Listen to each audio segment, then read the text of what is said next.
We're in Nagasaki City in southern Japan at what I think is the last remaining air raid shelter in the city from the Second World War. So you can imagine throughout the war, roughly 41 to 1945, with American bombing, especially in the last couple of years, when people heard the air raid sirens, they would run into these air raid shelters. And this one room, just think of the number of people that would have to squeeze in here, and the smell and the filth. Because who knows how long they would have been in here. Now, on August 9th, 1945, when the atomic bomb was dropped on Nagasaki, this air raid shelter survived it. Of course, they thought the bomb had dropped directly on them, but they didn't know it was an atomic bomb. Because this was actually some kind of military headquarters. And, there's planning and operations happening here. But after they went outside to have a look, they saw a big cloud of black smoke over the Urakami area, which is about 2 kilometers, I believe, north of here. We'll go into some of the smaller rooms and then the hallway again. And they were told, okay, go and see what you can do to help, because it looked like that's where, the main bombing had happened. And they probably didn't know it was an atomic bomb at the time, but they certainly knew it was something they had never seen before.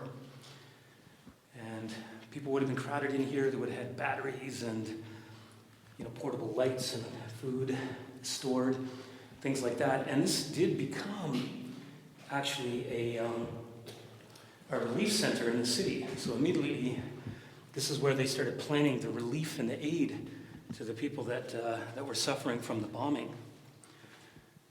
We're not far from Suwa Shrine, which also survived, which gave Shinto zealots the argument that, well, hey, look, the Christian God that was imported, their place of worship, Urakami Cathedral, was for the most part obliterated, and Suwa Shrine survived, and it's just on the other side of this hill, 5-minute walk.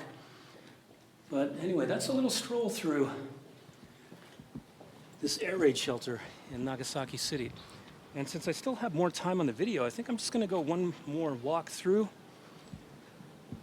And I encourage you on your own to read the testimonials of the people that were here at the time. And I'll just not talk too much and walk through here so you can kind of see that hallway and how narrow it is.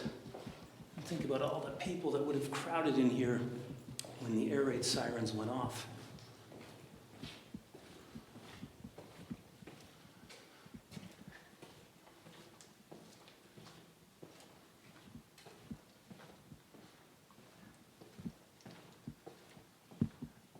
I can't imagine the panic and the fear that people would have felt.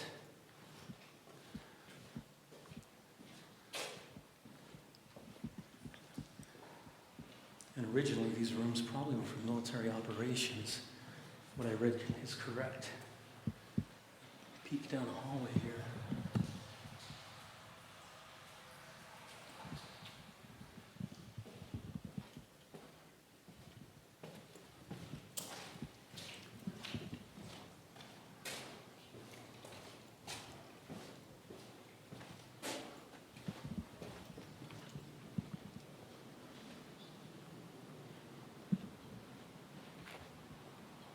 And there you go.